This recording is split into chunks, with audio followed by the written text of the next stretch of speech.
Bientôt commence un mois attendu avec ferveur par des millions de musulmans, un mois de silence intérieur, de patience, de partage, rendez-vous avec soi-même et avec les autres, le mois de Ramadan donc. Et pour en parler, nous recevons sur ce plateau deux invités, Mikaïla Saka, présentateur de l'émission Islam en partage, mais musulman avant tout. Bonsoir Mikaïla Saka. Bonsoir. Comment allez-vous? Très bien, et vous-même? Ça va, alhamdulillah. C'est un plaisir d'être ici. Le plaisir est partagé aussi de vous recevoir sur ce plateau et vous êtes accompagné de l'imam Gangbo Abdul Rahman, si je prononce bien. Bien sûr, c'est ça. Bienvenue sur ce plateau. Merci beaucoup. Alors déjà, première question, le mois du Ramadan, il démarre quand concrètement? Demain, après-demain, dans 3 jours? Imam, je m'adresse à vous.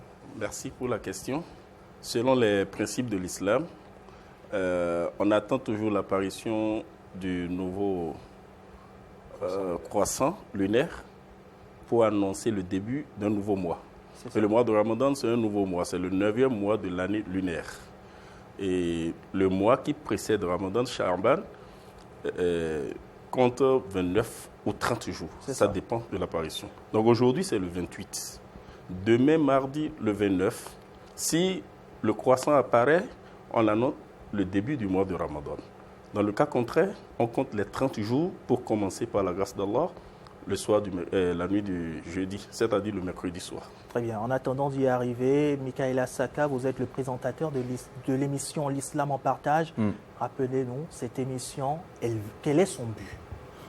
Merci infiniment de l'attention que vous accordez à l'islam, pour le temps que vous consacrez à ce sujet et la preuve que vous donnez par la production donc, de l'émission L'Islam en partage.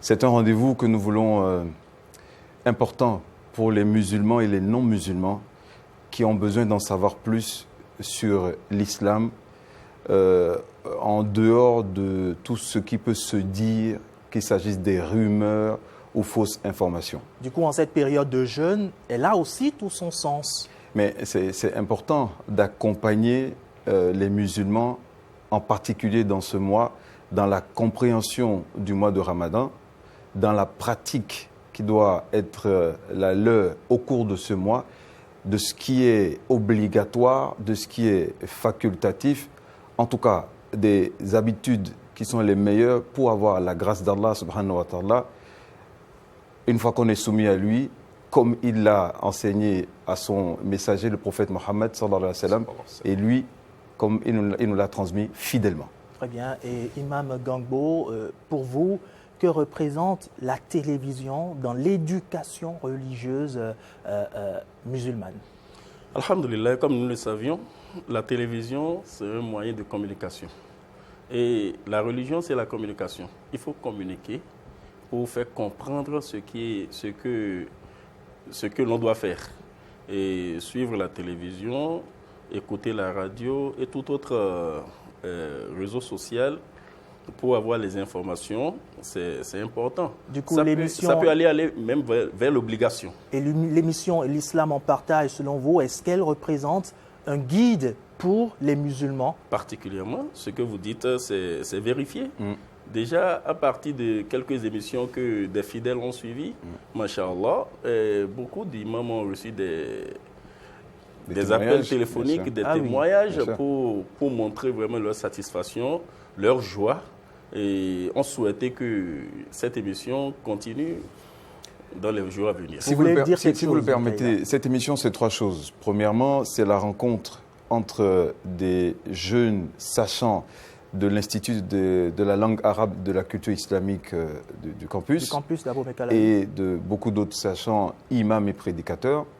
C'est la compréhension des besoins des musulmans et des non-musulmans dans leur volonté de mieux comprendre l'islam, ses piliers et les pratiques.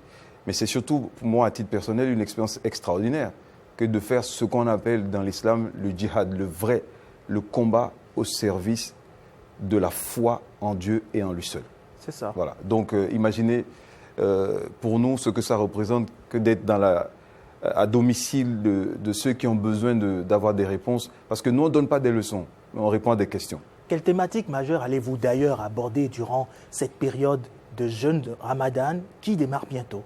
Il faudrait déjà poser cette question à l'éducation des programmes pour savoir ce qui est prévu pour être diffusé. Mais je pense que il n'y a pas de sujet particulier pour un moment précis dans l'islam. Ah oui. Oui, parce que vous avez beau parler du mois de Ramadan pendant le mois de Ramadan, si vous parlez des prières obligatoires, c'est important. Vous parlez du Hajj, c'est important. Donc tous les sujets sont importants. Oui, mais durant la période de Ramadan, quand même parler de comment bien jeûner, comment réussir son jeûne, avoir peut-être des témoignages, par exemple, sur les bénéfices du jeûne musulman. Tout ça est prévu. L'émission est prête et je pense qu'elle sera diffusée pour aider les musulmans à mieux vivre ce mois sacré. Très bien. Imam Gangbo, dites-nous, alors que représente concrètement le jeûne pour le musulman? Alhamdulillah, le jeûne pour le musulman, c'est une manière de renouveler son alliance avec son Seigneur. C'est une manière d'avoir plus des occasions pour se rapprocher de son Seigneur. Parce que le prophète sallallahu alayhi wa sallam nous dit, celui qui observe sincèrement son jeûne sera purifié de tout ce qu'il avait commis comme péché, sauf les majeurs. Très rapidement, est-ce qu'il y a eu déjà des témoignages après un jeûne musulman respecté à la lettre? Alhamdulillah, vous savez, les mérites sont auprès du Seigneur. Personne ne peut le savoir aujourd'hui, mais quand même, on constate aujourd'hui beaucoup de personnes dont les comportements, les manières ont changé et désormais sont appelés à mieux servir même dans la société et à cohabiter les prochains à partir de ces changements qu'ils ont reçus depuis des années où ils jeûnent le mois de Ramadan. C'est pas le jeûne n'est pas une exclusivité des musulmans. Dieu l'a prescrit à d'autres communautés avant l'islam. Donc j'espère que vous aussi, vous entamerez votre jeûne ou votre carême comme l'a fait le prophète Isa alayhi salatu wa salam et ceux qui l'ont précédé également. Donc c'est un moment de recueillement, d'engagement spirituel et moral pour affranchir son âme et pour la gloire de Dieu. Ce sera votre dernier mot, Michaela Saka. Un mot pour finir, Imam Gangbo. Si nous allons lancer un mot, c'est de demander à tout musulman, à toute musulmane d'accueillir ce mois avec un cœur pur, avec une intention sincère et l'engagement ferme de rester droit avec son Seigneur et espérer les mérites et les bénédictions de ce mois. Eh bien, merci beaucoup d'être passé sur ce plateau, cher Imam Gangbo, Michaela Saka. Merci. On vous retrouve donc sur Bénin TV, sur l'émission L'Islam en partage. C'est tous les vendredis, en seconde partie de soirée, à partir de 21h30 et les rediffusions toute la semaine. Merci beaucoup. C'est moi.